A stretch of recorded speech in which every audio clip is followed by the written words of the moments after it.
વર્ણિવે સરમણીયદર્શનમ મંદહાસરુચિરાનનાંબુજમ પૂજિતમ સુરનરોત્તમૈર્મુદા ધર્મનંદનમહં વિચિંતયે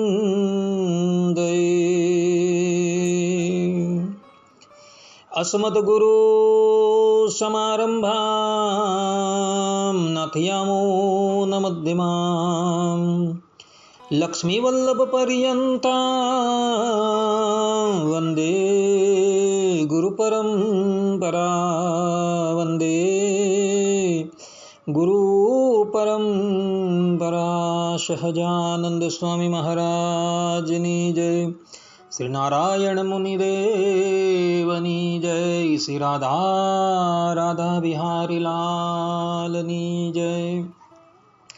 અસતોમાં ષડગમય તમસોમાં જ્યોતિર્ગમય મૃત્યુર્માં અમૃતમ ગમય. ઓમ શાંતિ શાંતિ શાંતિ.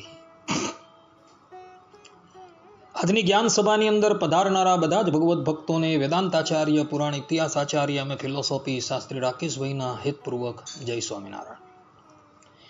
ભક્તો, ગયા વખતની જ્ઞાન સભાની અંદર આપણે બધાએ શ્રીમદ ભાગવતના દસમ સ્કંદના 87મા અધ્યાયની અંદર જે વેદસ્તુતિ આવે છે તેમાં 38મા શ્લોકની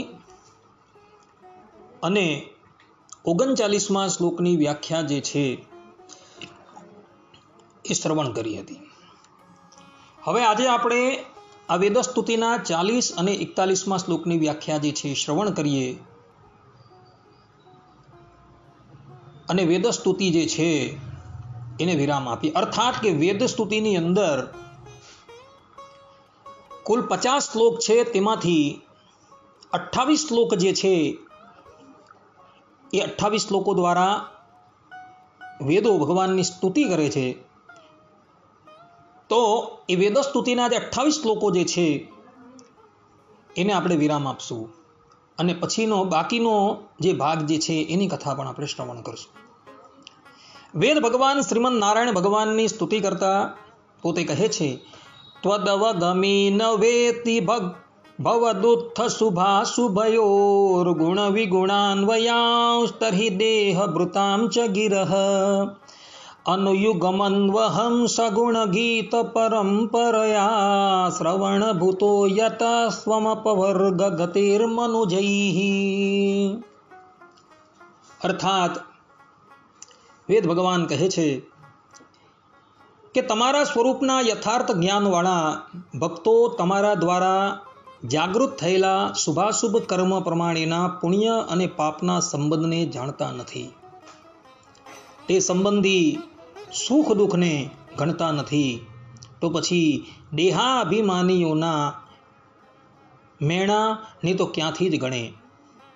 આ ભક્તો દરેક યુગમાં આપના અવતાર ચરિત્રોની હારમાળાને હંમેશા સાંભળે છે. તેથી તેવા મનુષ્યો અર્થાત કે ભક્તો માટે તો તમે જ ગતિરૂપ છો. સદગુરુ ગોપાળાનંદ સ્વામી આ શ્લોકની વ્યાખ્યાની અંદર પોતે કહે છે કે આ શ્લોકની અંદર વેદ ભગવાને નિષ્કામ ભક્તો આત્યંતિક સુખને પ્રાપ્ત કરે છે તેની વાત કરવામાં આવેલી છે. અને આવા નિષ્કામ ભક્ત માટે વેદ ભગવાન ત્વદવગમી શબ્દ જે છે એ પ્રયોજન કરે છે. સદગુરુ ગોપાળાનંદ સ્વામી આ શબ્દનો અર્થ કરતા પોતે કહે છે કે તમારા જન્મ અને કર્મ દિવ્ય છે એવું યથાર્થ રીતે જાણનારા ભક્તો તે ત્વદવગમી આ શબ્દથી કહેલા છે. ભક્તો ભગવાનના જન્મ અને કર્મ જે છે એ દિવ્ય છે. જન્મ કર્મ ચ મે દિવ્યમ એવું ભગવાન પોતે ગીતાની અંદર કહી રહ્યા છે. અને જે ભક્તો ભગવાનના જન્મ અને કર્મ જે છે એ દિવ્ય જાણે છે ને, એ લોકો જન્મ મરણના ફેરામાંથી કાયમને માટે મુક્ત થઈ જાય છે, એવું ભગવાન ગીતાની અંદર કહે છે. ભક્તો, ભગવાન જે છે એ ધરાતલની ઉપર પ્રગટ થાય પછી ભૂંડામાં ભૂંડું કર્મ પણ જો ભગવાન કરતા હોય ને, તો એ કર્મથી એ પરબ્રહ્મ પરમાત્માને કોઈ પણ જાતનો દોષ લાગતો નથી. કારણ કે ભગવાનનું સ્વરૂપ જે છે એ એવું છે કે ભૂંડા કર્મનું પાપ કે પુણ્ય, અર્થાત કે સારા કર્મોનું પુણ્ય ઉદય થાય એ પહેલાં તેને સમાપ્ત કરાવી દે. જે પ્રમાણે અગ્નિની અંદર કોઈ પણ વસ્તુ સારી કે નરસી નાખવામાં આવે તો અગ્નિ જે છે એ એને બાળીને ભસ્મ કરી દે છે. તે જ પ્રમાણે પરબ્રહ્મ પરમાત્મા ધરાતલની ઉપર પ્રગટ થઈને શાસ્ત્રો વિરુદ્ધ પણ જો આચરણ કરે તો એમનો દોષ જે છે એ પરમાત્માને લાગતો નથી. એ જ ભગવાનનું સામર્થ્ય છે.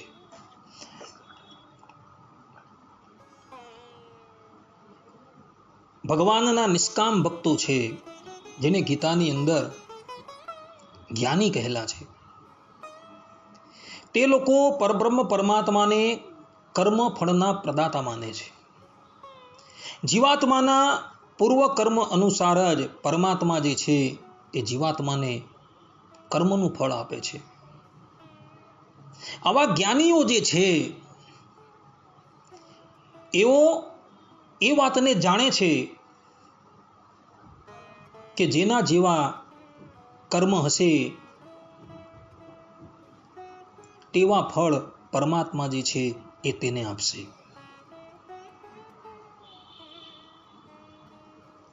અને એ લોકો એ વાત પણ બહુ સારી રીતે જાણતા હોય છે કે આત્મા જે છે એ નિત્ય છે અને શરીર જે છે એ નાશવંત છે. અને એટલે જ માટે શરીરની ઉપર આવતા સુખ અને દુઃખને એ જ્ઞાની ભક્તો જે છે એ કઈ ગણતરીમાં લેતા નથી. આ લોકની અંદર એમને કોઈક સમયે સુખનો અનુભવ થાય અને કોઈક સમયે એમને દુઃખનો અનુભવ થાય તો પણ એ સુખ કે દુઃખ જે છે એને ગણતા નથી. અને સુખ અને દુઃખની અંદર તેઓ હર્ષ કે વિષાદ જે છે તેનો અનુભવ કરતા નથી. આ પ્રમાણે પ્રારબ્ધના પ્રત્યાઘાતથી આ જ્ઞાની ભક્તો જે છે એ ક્યારેય પણ ભય પામતા નથી. અજ્ઞાની મનુષ્યો એમની નિંદા કરે કે સ્તુતિ કરે, તેઓની કોઈ પણ અસર જે છે એ તેમના પર થતી નથી. આમ નિંદા અને સ્તુતિથી એ લોકો પર થઈને પરબ્રહ્મ પરમાત્માની પ્રેમ લક્ષણા ભક્તિની અંદર જ લીન રહેતા હોય છે. આવા બ્રહ્મરૂપ થયેલા જે ભગવદ ભક્તો જે છે એ ભગવદ ભક્તોને પરબ્રહ્મ પરમાત્મા જે છે એ પોતાની પ્રેમ લક્ષણા ભક્તિ જે છે એ અર્પણ કરે છે. શ્રીમદ ભગવદ્ ગીતાની અંદર 18મા અધ્યાયના 54મા શ્લોકની અંદર ભગવાન શ્રી કૃષ્ણ જે છે એ આ વાત પોતાના સ્વમુખે કહે છે. બ્રહ્મભૂત પ્રસન્નાત્મા ન શોચતી ન કાંક્ષતી સમઃ સર્વેષુ ભૂતેષુ મદભક્તિમ લભતે પરામ. અર્થાત કે આ પ્રમાણે જે દિવ્ય અવસ્થામાં રહેલો હોય છે તે તરત જ પરબ્રહ્મની અનુભૂતિ કરે છે અને પૂર્ણપણે આનંદમય બને છે. તે કદાપી શોક કરતો નથી કે કશાયની કામના પણ કરતો નથી. તે જીવ માત્ર પર સમભાવ રાખે છે. તે અવસ્થામાં તે મારી વિશુદ્ધ ભક્તિ પ્રાપ્ત કરે છે. એટલે ભક્તો, આવા જે નિષ્કામ ભક્તો છે, જેઓને ભગવાનના સ્વરૂપનું યથાર્થપણે વિજ્ઞાન છે અને એમનું એ વિજ્ઞાન જે છે એ એના આચરણની અંદર છે. જેઓ નિંદાથી અને સ્તુતિથી હર્ષ અને સુખથી રહિત થઈ ગયા છે, જેઓ સુખ અને દુઃખથી રહિત થઈ ગયા છે, એવા એ ભગવદ ભક્તો જે છે એ પરબ્રહ્મ પરમાત્માની પ્રેમ લક્ષણા ભક્તિ જે છે એ પ્રાપ્ત કરે છે. ભક્તો આવા ભગવદ ભક્તોને ક્યારેય પણ 4 પ્રકારની મુક્તિ જે છે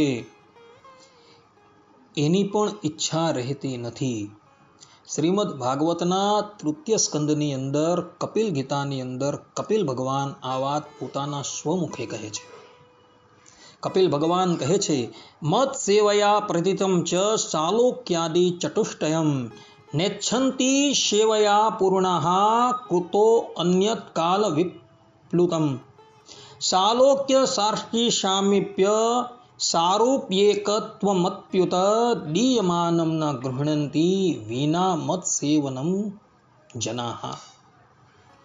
અર્થાત કે મારી સેવા કરવાથી પ્રાપ્ત થતી એવી સાલોક્યાદિ 4 પ્રકારની મુક્તિને મારી સેવાથી જ પૂર્ણ એવા નિષ્કામ ભક્તો ઈચ્છતા નથી. તો કાળે કરીને જેનો નાશ થાય છે એવા ઇન્દ્રાદિ દેવતાઓના ઐશ્વર્યને ન ઈચ્છે એમાં શું કહેવું? મારી સેવા વિના અમે બાલાત્કારે આપેલી સાલોક્યાદિ મુક્તિને પણ નિર્ગુણ ભક્તિવાળા ગ્રહણ કરતા નથી, તો સાંસારિક ફલને ન ગ્રહણ કરે તેમાં શું કહેવું? આ પ્રમાણે કપિલ ભગવાને પોતાના સ્વમુખે પોતાના નિષ્કામ ભક્તોનો મહિમા જે છે એ બતાવેલો છે. આવા નિષ્કામ ભક્તો જે છે એ લોકો ભગવાનના લોકની પણ ઈચ્છા નથી કરતા. એ લોકો તો કેવલ ને કેવલ ભગવાનને વિશે પ્રેમ લક્ષણા ભક્તિની જ ઈચ્છા રાખે છે. અને ભગવાન બાલાત્કારે પણ જો એઓને આ 4 પ્રકારની મુક્તિ અર્પણ કરે તો પણ એ ગ્રહણ નથી કરતા. માટે ભક્તો, નિષ્કામ ભક્તો જે છે એ પેલા સકામ કરતા સર્વોત્તમ છે. ભગવાન કપિલે પોતાના સ્વમુખે આવા ભક્તોનો મહિમા જે છે એ ગાયો છે. સદગુરુ ગોપાળાનંદ સ્વામી આ શ્લોકની વ્યાખ્યાની અંદર એ નિષ્કામ ભક્તોની ક્રિયાનું વર્ણન કરતા પોતે કહે છે કે દરેક યુગમાં જ્યારે જ્યારે ભગવાનના અવતાર થાય છે ત્યારે આ અવતારોનું જ્ઞાન એ નિષ્કામ ભક્તોને હોય છે. તેથી તેઓ ભગવત ચરિત્રો તથા ગુણોનું સતત કીર્તન, શ્રવણ અને મનન કરે છે. આમ તેઓ સતત ભગવત સ્વરૂપના સંપર્કમાં જ રહે છે. એ લોકોનો એક ક્ષણ જે છે એ ભગવાન વિના જતો નથી. જે પ્રમાણે ગોપીઓની સ્થિતિ હતી, એક ક્ષણ પણ જો એને ભગવાનની સ્મૃતિ વિસરાઈ જાય તો એ વિહવળ થઈ જતી હતી. ભગવાન સ્વામિનારાયણ જે છે એ વચનામૃતની અંદર આવા ભક્તિની સ્થિતિની વાત કરે છે કે એક ક્ષણ માટે પણ જો એ લોકોને ભગવાનના સ્વરૂપનું અનુસંધાન ન રહે તો કપડાની અંદર બળબડતો દામ દીધો હોય એવું વસમું એ લોકોને લાગતું હોય છે. એવા એ ભગવત ભક્તો જે છે એ હંમેશા ભગવાનના ચિંતવનની અંદર જ લાગેલા રહે છે. એ લોકોને ભગવાન સિવાય બીજી કોઈ પણ વાતની ઈચ્છા હોતી નથી. એ લોકોની દરેક ઇન્દ્રિય જે છે એ ભગવાનની અંદર જ રટ રહેતી હોય છે. એ લોકોના અંતકરણ અર્થાત કે 4 અંતકરણ જે છે, મન, બુદ્ધિ, ચિત્ત અને અહંકાર, એ પણ હંમેશા ભગવાનની સાથે જ જોડાયેલા રહે છે. સદગુરુ ગોપાળાનંદ સ્વામી આ શ્લોકની અંદર કહે છે કે આવા એ ભગવત ભક્તોને ભગવાનને વિશે નિષ્કામ ભક્તિ કેવી રીતના પ્રાપ્ત થાય છે? તો સ્વામી એમાં કહે છે કે સત્પુરુષોનો સત્સંગ જે છે, એમનો સમાગમ છે, એ સમાગમથી એ ભગવત ભક્તને એ ભગવાનનું મહાત્મય જે છે એ જાણવામાં આવે છે અને એ પ્રમાણે ભગવાનનું મહાત્મય જે છે એ જાણીને એવા નિષ્કામ ભક્તો જે છે એ હંમેશા ભગવાનની અંદર જ લીન થયેલા રહે છે. આવા જે સત્પુરુષો જે છે, જે સિદ્ધ કક્ષાને પ્રાપ્ત થઈ ચૂકેલા છે, એ લોકોનું તો કલ્યાણ થઈ જ જાય છે, પરંતુ એવા સત્પુરુષો જે છે એનો સમાગમ કરનારા જે છે એવો પણ આ સત્પુરુષોના સમાગમથી નિષ્કામ થઈ જાય છે અને એ લોકોની પણ મુક્તિ થઈ જાય છે. કહેવાનું તાત્પર્ય સ્વામીનું એ છે કે સત્પુરુષોના સત્સંગ વગર ક્યારેય પણ મનુષ્યની અંદર નિષ્કામપણું આવતું નથી. માટે ભક્તો પોતાના અંતકરણમાં અનાદિકાળના જે મળ લાગેલા છે એ મળને સમાપ્ત કરવાને અર્થે સત્પુરુષોનો સમાગમ કરજો અને સત્પુરુષો જે પ્રમાણે કહે એ પ્રમાણે પોતાનું જીવન જે છે એ વિતાવજો. સત્પુરુષોના સમાગમ વગર મનુષ્યની અંદર ક્યારેય પણ નિષ્કામતા દ્રઢ થતી નથી. માટે ભક્તો સિદ્ધાંત વાત એ જ છે કે ભગવાનનું સ્વરૂપ જાણવાને અર્થે સાધુનું સમાગમ અવશ્ય કરજો. આ પ્રમાણે અહીં વેદસ્તુતિના 40મા શ્લોકની વ્યાખ્યા જે છે એ પૂર્ણ થાય છે. હવે આપણે વેદસ્તુતિના 41મા શ્લોકની વ્યાખ્યા જે છે એ શ્રવણ કરીએ. 41મા શ્લોકની અંદર વેદ ભગવાન શ્રીમન નારાયણની સ્તુતિ કરતા પોતે કહે છે, દ્યુપતય એવ તેન યયુરંતમનંતતયા ત્વમપિ યદંતરાંડ નિચયાનનુષાવરણઃ ખ ઇવ રજાંસી વાંતિ વયસા સહ યચ્છ્રુતયસ્ત્વયિ ફલન્ત્યતન્નિરસનેન ભવન્નિધનઃ. અર્થાત વેદ ભગવાન કહે છે કે દેવો અને અક્ષર મુક્તો તથા તમે પણ અનંત હોવાને કારણે તમારા સ્વરૂપ અને ગુણોનો અંત પામી શકતા નથી. કારણ કે તમારા અક્ષરધામ રૂપી શરીરમાં અષ્ટાવરણે સહિત બ્રહ્માંડના સમૂહો તેની આવરદા પૂરી ન થાય ત્યાં સુધી આકાશમાં જેમ રજ ઉડતી ફરે તેમ ભમ્યા જ કરે છે. તમે આવા મહાન છો, તેથી અમે વેદો બીજાઓની મહત્તાનો નિષેધ કરીને તમારામાં જ વિરામ પામીને સફળ થઈએ છીએ. આ શ્લોકની વ્યાખ્યાની અંદર સદગુરુ ગોપાળાનંદ સ્વામી પોતે કહી રહ્યા છે કે ભગવાનના ગુણો અનંત છે,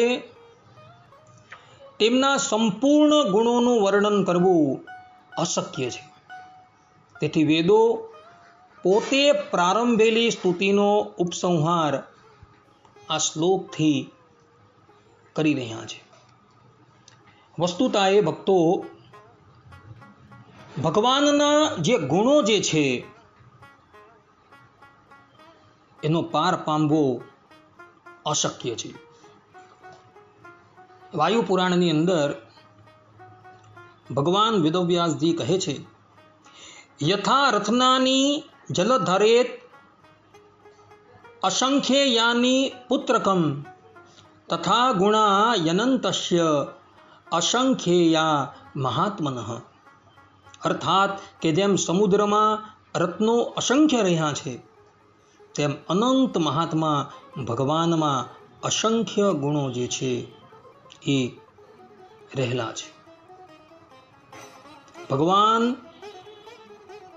પોતે પણ પોતાને પૂરા જાણતા નથી એવું શાસ્ત્રોની અંદર કહેલું છે. વેદો જે છે અથા આદેશ નેતિ નેતિ કહીને વિરામ પામી જાય છે કે એ બ્રહ્મ તત્વ જે છે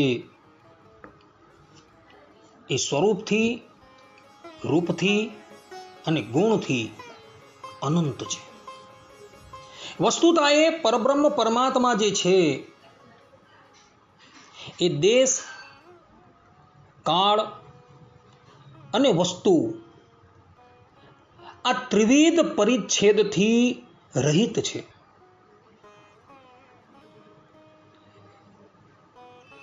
પરમાત્માને આ દેશમાં છે અને આ દેશમાં નથી એમ ક્યારેય પણ કહી શકાય નહીં. કેમ કે શાસ્ત્રોની અંદર મહાંતમ વિભુમાત્માનમ આ પ્રમાણે એ પરબ્રહ્મ પરમાત્માને કહેલા છે કે પરબ્રહ્મ પરમાત્મા જે છે એ વિભુ છે, એ દરેક દેશની અંદર રહેલા છે. કારણ કે ભગવાનનું સ્વરૂપ જે છે એ વ્યાપક છે. તે જ પ્રમાણે પરમાત્મા જે છે એ આ વસ્તુમાં નથી અને આ વસ્તુમાં છે એવું પણ ક્યારેય ન કહી શકાય. કારણ કે પરબ્રહ્મ પરમાત્મા જે છે એ દરેક વસ્તુની અંદર છે. જલે વિષ્ણુ, સ્થલે વિષ્ણુ, વિષ્ણુ પર્વત મસ્તકે, જ્વાલા માલા કુલે વિષ્ણુ, સર્વમ વિષ્ણુમય જગત. આ પ્રમાણે શાસ્ત્રોની અંદર કહ્યું છે. એટલે જલમાં પણ વિષ્ણુ છે, સ્થળમાં પણ વિષ્ણુ છે અને એ જ વિષ્ણુ જે પર્વતના મસ્તકની ઉપર છે. માટે ભક્તો, પરબ્રહ્મ પરમાત્મા જે છે એ દરેક વસ્તુની અંદર રહ્યા છે. એટલે વસ્તુ પરિચ્છેદથી પણ એ રહિત છે, દેશ પરિચ્છેદથી પણ એ રહિત છે અને કાલ પરિચ્છેદથી પણ રહિત છે. કારણ કે પરમાત્મા જે છે એ આ કાળમાં છે અને હવે પછીના કાળની અંદર નથી રહેવાના એવું નથી. કારણ કે શાસ્ત્રો કહે છે નિત્યો નિત્યાનામ ચેતનોશ્ચેતનાનામ, એ નિત્યની અંદર નિત્ય છે. એટલે પરબ્રહ્મ પરમાત્મા જે છે એ ત્રિવિધ પરિચ્છેદથી રહિત છે. એ દરેક દેશની અંદર, દરેક કાળની અંદર અને દરેક વસ્તુની અંદર છે. એના સ્વરૂપનો, એમના રૂપનો અને એના ગુણોનો પાર જે છે એ વેદો પણ નથી પામી શકતા. સરસ્વતી દેવી સમુદ્રને શાહી રૂપે ગ્રહણ કરીને પોતાની લેખનીથી ભગવાનના ગુણો લખવા માટે જાય ને તો પણ ભગવાનના ગુણોનો પાર નથી પામી શકતા.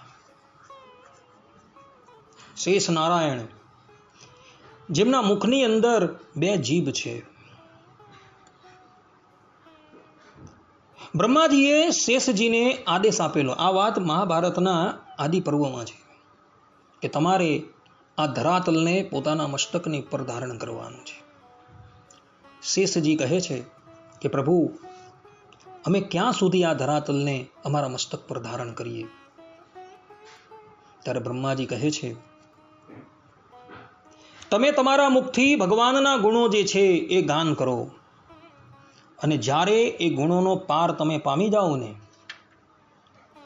તમારે ત્યારે આ ધરાતલને નીચે મૂકી દેવાનું. શેષ ભગવાન અનાદિ કાળથી એ ભગવાનના ગુણો જે છે એ ગાયા કરે છે. એમના મુખની અંદર 2 જીહ્વા છે, પરંતુ એ શેષ ભગવાન અનાદિકાલથી એ ભગવાનના ગુણો અખંડ ગાયા કરે છે, પરંતુ એનો પાર આવતો નથી. એ ભગવાનના ગુણો જે છે એ અનંત છે, એટલે વેદો જે છે અથવા તો આદેશો નેતિ નેતિ એમ કહીને વિરામ પામી જાય છે કે ભગવાનના ગુણો છે, ભગવાનની વિભૂતિઓ છે, ભગવાનનું એ રૂપ છે, ભગવાનનું એ સ્વરૂપ છે, એનો કોઈ પાર નથી. એટલે શાસ્ત્રોની અંદર એ પરબ્રહ્મ પરમાત્માને અનંત કહેલા છે.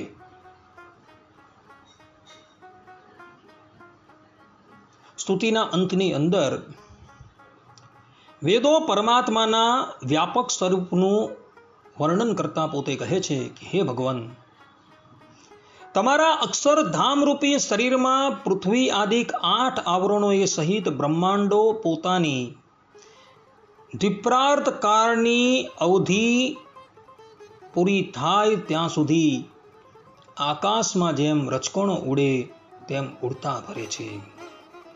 એવું વ્યાપક અને વિશાળ તમારું સ્વરૂપ છે. હે ભગવાન, તમે આવા મહાન પ્રભાવશાળી છો. આથી અમે શ્રુતિઓ તમારા સ્વરૂપ, સ્વભાવ અને ગુણોનું સંપૂર્ણપણે વર્ણન કરી શકતા નથી, પરંતુ અતન્નિરશયેન એટલે કે તમારા સિવાયના બીજા જે જીવો, ઈશ્વરો, કાળ, પ્રકૃતિ, પુરુષ, અક્ષર બ્રહ્મ અને મુક્તો વગેરેના સર્વના ઉત્કૃષ્ટપણાનો તમારી અપેક્ષાએ નિષેધ કરીને અમે એકમાત્ર તમારામાં જ સર્વોત્કૃષ્ટપણાનું પ્રતિપાદન કરીને સફળ થઈએ છીએ અને વિરામ પામીએ છીએ. શ્રુતિઓ કહે છે કે હે પ્રભુ, તમે જીવ, ઈશ્વર, મુક્તો, અક્ષર બ્રહ્મ આ બધાથી સર્વો ઉત્કૃષ્ટપણે વિરાજો છો, અને એટલે જ માટે તમે પરબ્રહ્મ પરમાત્મા તરીકે કહેવાઓ છો. તમારાથી પર આ જગતની અંદર કોઈ નથી. ન તત્સમશ્ચ અભ્યધિગશ્ચ દ્રશ્યતે. તમારી સમકક્ષ પણ કોઈ નથી, તો તમારાથી અધિક કેવી રીતના કોઈ હોવાનું?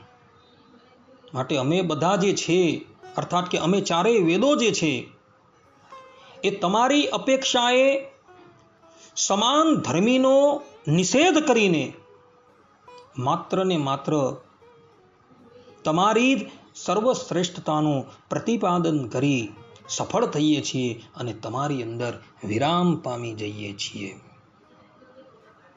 ભક્તો, વેદો પણ જે છે એ પરબ્રહ્મ પરમાત્માના મહિમાના પારને પામી શકતા નથી, અને અંતે નેતિ નેતિ કહીને એ લોકો પરબ્રહ્મ પરમાત્માના સ્વરૂપની અંદર જ વિરામ પામી જાય છે. ભક્તો, ભગવાન જે છે એ રૂપથી પણ અનંત છે, સ્વરૂપથી પણ અનંત છે, અને ગુણોથી પણ અનંત છે, અને વિભૂતિથી પણ અનંત છે. અનંત કોટી બ્રહ્માંડો જે છે એ પરબ્રહ્મ પરમાત્માના શરીરભૂત અક્ષર બ્રહ્મની અંદર, આકાશની અંદર જે પ્રમાણે રચકણો ઉડતા હોય છે તે પ્રમાણે એ અનંત કોટી બ્રહ્માંડો છે એ પરબ્રહ્મ પરમાત્માના શરીર એવા અક્ષર બ્રહ્મની અંદર ઉડતા ફરે છે. અને એમાંથી કેટલાય બ્રહ્માંડો જે છે એની આવરડા પૂર્ણ થઈ જાય ત્યારે એ નાશ પામી જાય છે. તેની પણ એ પરબ્રહ્મ પરમાત્માને કોઈ જાતની ગણતરી નથી હોતી. એવા એ મહાન મહિમાવાળા પરબ્રહ્મ પરમાત્મા છે, અને એના સ્વરૂપની અંદર નેતિ નેતિ કહીને વેદો જે છે એ વિરામ પામી જાય છે. સદગુરુ ગોપાળાનંદ સ્વામી આ શ્લોકના ભાષ્યની અંદર પોતે કહે છે કે આ શ્લોકની અંદર ભગવાનનું અદ્વિતીયપણું કહેલું છે. તે અદ્વિતીય એટલે ઉત્તમ, દિવ્યતા ભગવાનના સ્વરૂપમાં જ છે, બીજે છે જ નહીં એવો ભાવ છે. આ શબ્દને સ્પષ્ટ કરતા સદગુરુ ગોપાળાનંદ સ્વામી ભાષ્યની અંદર કહે છે કે ભગવાન શ્રી હરિનું સ્વરૂપ, સ્વભાવ, ગુણ, વિભૂતિ, લોક, ભોગ, શક્તિ, ક્રિયા, ભોગ્ય પદાર્થો, પાર્ષદો, વર્તમાન સમયના ભક્તો, આ બધું અતિ શ્રેષ્ઠ અને દિવ્ય છે. અર્થાત કે ભગવાનના લોક છે, ભગવાનના મુક્તો છે, ભગવાનનો જે પણ કંઈક વૈભવ છે એ બધું જ દિવ્ય છે એવું સદગુરુ ગોપાળાનંદ સ્વામી આ ટીકાની અંદર પોતે કહી રહ્યા છે. ભક્તો,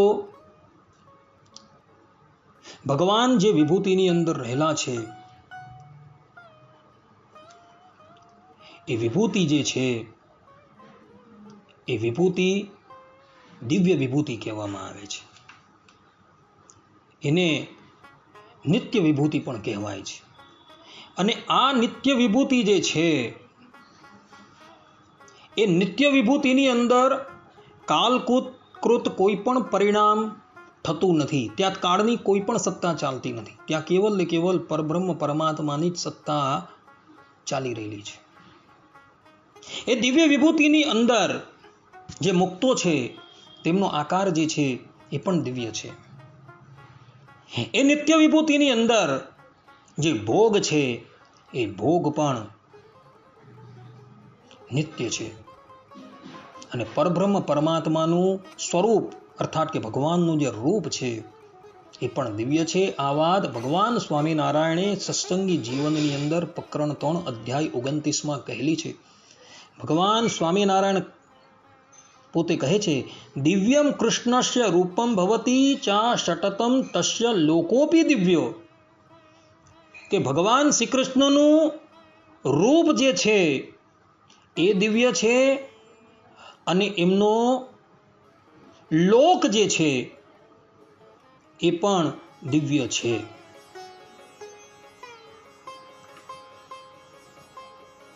એટલે પરબ્રહ્મ પરમાત્માના લોકની અંદર બધી જ વિભૂતિઓ જે છે એ બધી દિવ્ય છે. એમાં કાલકૃત કોઈ પણ પરિણામ જે છે એ થતું નથી. એ સિદ્ધાંત વાત છે. ભગવાન સ્વામિનારાયણ પણ વચનામૃતની અંદર આ બાબત જે છે એ કહી રહ્યા છે. પ્રથમના 66માં વચનામૃતની અંદર ભગવાન પોતે કહે છે, ભગવાન તો નિત્ય દિવ્ય મૂર્તિ છે. લોયાના 18માં વચનામૃતની અંદર ભગવાન કહે છે કે ભગવાનનું અનાદિનું રૂપ છે. અંત્યના 38માં વચનામૃતની અંદર ભગવાન સ્વામિનારાયણ કહે છે કે માયાના કાર્યમાંથી ઉત્પન્ન થયા જે આકાર માત્ર તે સર્વ મિથ્યા છે, કેમ કે જે એ સર્વે કાળે કરીને નાશ પામે છે અને અક્ષરધામને વિશે જે ભગવાનનો આકાર છે તે સત્ય છે. આ પ્રમાણે અક્ષરધામની અંદર રહેલા જે પરબ્રહ્મ પરમાત્મા છે તે એમનું સમસ્ત ઐશ્વર્ય અને એમના પાર્ષદો જે છે બધા જ દિવ્ય છે એવું શાસ્ત્રના વચનથી સ્પષ્ટ થઈ જાય છે. સદગુરુ ગોપાળાનંદ સ્વામી આ શ્લોકની વ્યાખ્યાની અંદર બીજી એક વાત જે છે એ સ્પષ્ટ કરતા કહે છે કે આ શ્લોકની અંદર ત્વમપી શબ્દ પ્રયોજેલો છે. તેનો અર્થ એવો થાય છે કે પરમાત્મા જે છે એ પોતે પણ પોતાના ગુણ, સ્વરૂપ, સ્વભાવનો પાર પામતા નથી. અને આ વાત જે છે એ ભગવાન શ્રી કૃષ્ણએ પોતાના સ્વમુખે શ્રીમદ ભગવદ્ ગીતાની અંદર પણ કહેલી છે અને ભાગવતની અંદર પણ કહેલી છે. ભગવાન શ્રી કૃષ્ણ શ્રીમદ ભગવદ્ ગીતાની અંદર 10મા અધ્યાયની અંદર શ્લોક 19માં અર્જુનજીને કહે છે, હંતતે કથયિષ્યામિ દિવ્યાયાત્મા વિભૂતયઃ પ્રધાન્યતઃ કુરુશ્રેષ્ઠ નાસ્ત્યંતો વિસ્તરશ્ય મે. અર્થાત ભગવાન શ્રી કૃષ્ણ બોલ્યા, હવે હું તને મારા ફક્ત મુખ્ય વૈભવયુક્ત રૂપોનું જ વર્ણન સંભળાવીશ, કારણ કે હે અર્જુન, મારું ઐશ્વર્ય અપાર છે. અહીં ભગવાન સ્પષ્ટ રૂપે કહે છે કે મારું ઐશ્વર્ય જે છે એ અપાર છે, અનંત છે, અમાપ છે. શ્રીમદ ભાગવતના 10મ સ્કંદના 51મા અધ્યાયની અંદર 37 અને 38મા શ્લોકની અંદર ભગવાન શ્રી કૃષ્ણ મુચકુંદને પણ આ જ વાત કહી રહ્યા છે. ભગવાન શ્રી કૃષ્ણ મુચકુંદ રાજાને કહે છે, જન્મ કર્માભિધાનાની સંતિ મે અંગ સહસ્રશઃ ન શક્યન્તે અનુઅસંખ્યાતુમનંતત્વાન મયાપિ ક્વચિદ રજાંશી વિમમે પાર્થિવાન્યુરુજન્મભિઃ ગુણકર્માભિધાનાની નમે જન્માની કરહિચિત. અર્થાત હે પ્રિય મુચકુંદ, મારા હજારો જન્મ, કર્મ અને નામ છે, તે અનંત છે. તેથી હું પણ તેની ગણતરી કરીને કહી શકતો નથી. એ સંભવ છે કે કોઈ પુરુષ પોતાના અનેક જન્મોમાં પૃથ્વીના રજકણોની ગણતરી કદાચ કરી શકે, પરંતુ મારા જન્મ, ગુણ, કર્મ અને નામોને કોઈ પણ રીતે ગણી શકે એમ નથી. આ પ્રમાણે પરબ્રહ્મ પરમાત્મા ભગવાન શ્રી કૃષ્ણએ જ પોતાના જન્મ, પોતાના કર્મ, પોતાના નામની અનંતતા કહેલી છે. અને સાથે સાથે એ પણ કહ્યું છે કે કોઈ પુરુષ જે છે એ અનેક જન્મો કરીને પૃથ્વીની અંદર રહેલા રજકણો છે તથા આકાશમાંથી પડતી વર્ષાની ધારાઓ જે છે એની ગણતરી કરી શકે છે, પરંતુ મારા નામ, મારા કર્મ અને મારા જન્મની ગણતરી કોઈ પણ કરી શકતું નથી. કારણ કે અનંત કોટી બ્રહ્માંડો છે. એ અનંત કોટી બ્રહ્માંડની અંદર એ પરબ્રહ્મ પરમાત્મા તે બ્રહ્માંડોની અંદર અવતાર ધારણ કરતા હોય છે અને તે નામોથી એ ભગવાન કહેવાતા હોય છે. હવે એવા અનંત કોટી બ્રહ્માંડ છે અને એવા અનંત કોટી બ્રહ્માંડની અંદર કેટલાય બ્રહ્માંડોની અંદર પરબ્રહ્મ પરમાત્મા જે છે એ અવતાર લેતા હોય છે અને તે નામથી એ વ્યપદેશ થતા હોય છે. તો એ ભગવાનના અવતારો કેટલા એની પણ ગણતરી કરી શકાતી નથી. ભગવાન શ્રી કૃષ્ણ કહે છે કે હું મારા મહિમાને પોતે પણ પાર પામી શકતો નથી. તો કોઈ વ્યક્તિને એવો સંશય થાય કે ભગવાન જે છે એ પણ પોતાના મહિમાનો પાર નથી પામી શકતા, તો ભગવાનની અંદર આટલી જે છે એ અસર્વજ્ઞતા આવે. કારણ કે પરબ્રહ્મ પરમાત્માને શાસ્ત્રોની અંદર યહ સર્વજ્ઞ સર્વવિદ કહેલા છે. હવે ભગવાન જે છે એ પોતે જ પોતાના રૂપ છે, પોતાના સ્વરૂપ છે, પોતાના વિભૂતિ છે, નામ છે, ગુણ છે, કર્મ છે, એનો પાર ન પામતા હોય તો ભગવાનની અંદર પણ એટલું અજ્ઞપણું આવી જાય. તો આવા સંશયના ઉત્તરની અંદર તત્વત્રયમ નામના ગ્રંથની અંદર એક બહુ સુંદર વાત જે છે એ કહેવામાં આવેલી છે. તત્વત્રયમ ગ્રંથ જે છે એ રામાનુજ સંપ્રદાયના એક મહાન પંડિત એવા લોકાચાર્યજીની રચના છે. એમાં 48મા શ્લોકની અંદર આ બાબતની સ્પષ્ટતા કરવામાં આવેલી છે. પરબ્રહ્મ પરમાત્મા એ પોતે સર્વજ્ઞ છે.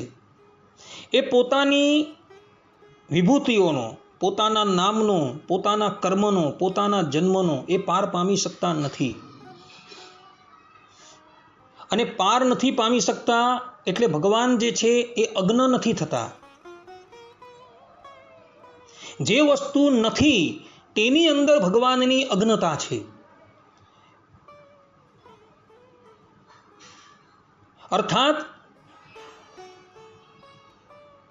જે વસ્તુ ભૂત ભવિષ્ય અને વર્તમાનની અંદર છે જ નહીં તેની અંદર અજ્ઞતા હોય એ તો સ્વાભાવિક જ છે. અને એ અજ્ઞતા જે છે એ સર્વજ્ઞતા કે અનુકૂળ જ છે. કહેવાનું તાત્પર્ય એ છે કે કોઈ વસ્તુ નથી અને નથી ને એને નથી જાણતા એમાં અજ્ઞતા સ્વાભાવિક છે. પરંતુ જે વસ્તુ છે તો એ વસ્તુ છે તેની અંદર સર્વજ્ઞતા જે છે એ અનુકૂળ હોય જ છે. એટલે પરબ્રહ્મ પરમાત્મા જે છે એ પોતાના જન્મ, પોતાના કર્મ, પોતાની વિભૂતિ, પોતાનું રૂપ અને પોતાનું સ્વરૂપ એનો જો આંકડો કાઢવા જાય તો એનો પાર આવી જાય. અને પાર આવી જાય તો ભગવાનને પછી અનંત ન કહેવાય. શાસ્ત્રોની અંદર ભગવાનને અનંત કહેલા છે. જો ભગવાન પોતાના રૂપનો, પોતાના સ્વરૂપનો, પોતાના ગુણનો જો પાર પામી જાય તો ભગવાનને અનંત ન કહેવાય. એટલે જે વસ્તુ નથી તેની અંદર અજ્ઞતા છે. જે વસ્તુ છે એની અંદર તો સર્વજ્ઞતા છે જ, એવું લોકાચાર્યજી અહીં કહી રહ્યા છે. કહેવાનું તાત્પર્ય એ કે પરબ્રહ્મ પરમાત્મા જે છે એ અનંત છે. પોતે પણ પોતાનો પાર પામી શકતા નથી. ભગવાન પોતે રૂપથી, સ્વરૂપથી, ગુણથી, વિભૂતિથી અનંત છે. અને અનંતનો પાર જે છે એ કોઈ પામી શકતું નથી. પરબ્રહ્મ પરમાત્મા જે છે એ પણ પોતે એનો પાર પામી શકતા નથી. ભક્તો, વેદો જે છે એ પણ નેતિ નેતિ કહીને વિરામ પામી જાય છે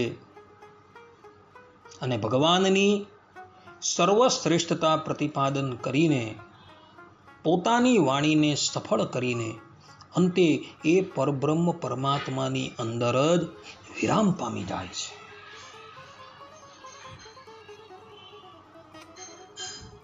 માટે ભક્તો, વેદો જેના મહિમાના પારને પામી શકતા નથી એ પરબ્રહ્મ પરમાત્માનું સ્વરૂપ જે છે એ આવું જ છે.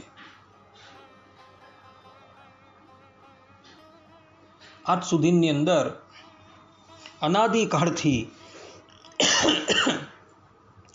જગતની અંદર એક એકથી સર્વોત્તમ વિદ્વાનો જે છે એ પ્રગટ થયા છે. એ લોકોએ ભગવાનને વિશે ઘણું બધું લખેલું છે. એટલું બધું લખેલું છે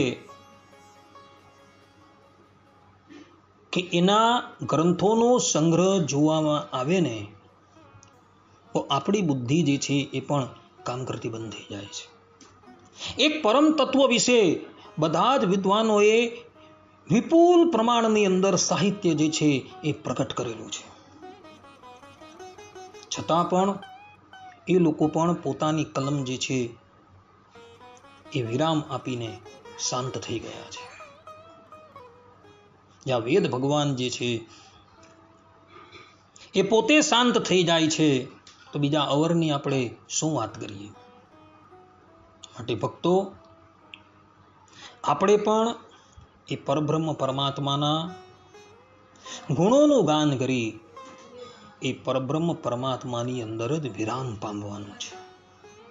એમના સ્વરૂપને પોતાના હૃદયની અંદર ધારણ કરી શાંત થઈ જવાનું છે.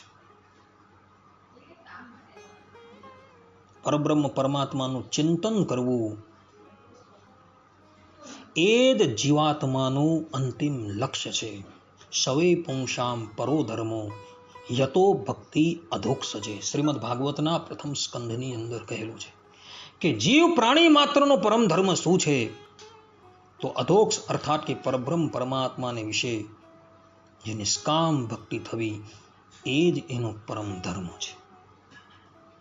તત્વજ્ઞાનની વાર્તાઓ સાંભળીને અંતે એ પરબ્રહ્મ પરમાત્માના ગુણોનું ચિંતન કરતા કરતા એના સ્વરૂપની અંદર રમણ કરવું એ જ આપણો પ્રધાન ધર્મ છે. આ પ્રમાણે અહીં વેદસ્તુતિના 41મા શ્લોકની વ્યાખ્યા જે છે એ પૂર્ણ થાય છે. હવે પછીના પ્રવચનની અંદર આપણે 42 થી લઈને 50મા શ્લોક પર્યંતની વ્યાખ્યાઓ જે છે એ શ્રવણ કરશું, જેની અંદર દેવર્ષિ નારદ જે છે એ શ્રીમદ નારાયણ ભગવાનના મુખ થકી આ વેદસ્તુતિ શ્રવણ કરી કૃત્ય થઈ જાય છે એનું વર્ણન આવે છે. અને અંતે સુખદેવજી મહારાજ જે સ્તુતિ કરે છે એનું વર્ણન આવે છે. આ પ્રમાણે અહીં વેદસ્તુતિના 41મા શ્લોકની વ્યાખ્યા પૂર્ણ થાય છે. સર્વે સંતુ નિરામયઃ, સર્વે સુખીનો ભવંતુ, સર્વે ભદ્રાણી પશ્યંતુ, મા કશ્ચિત દુઃખ ભાગ ભવેત. અસ્તુ. જય સ્વામિનારાયણ.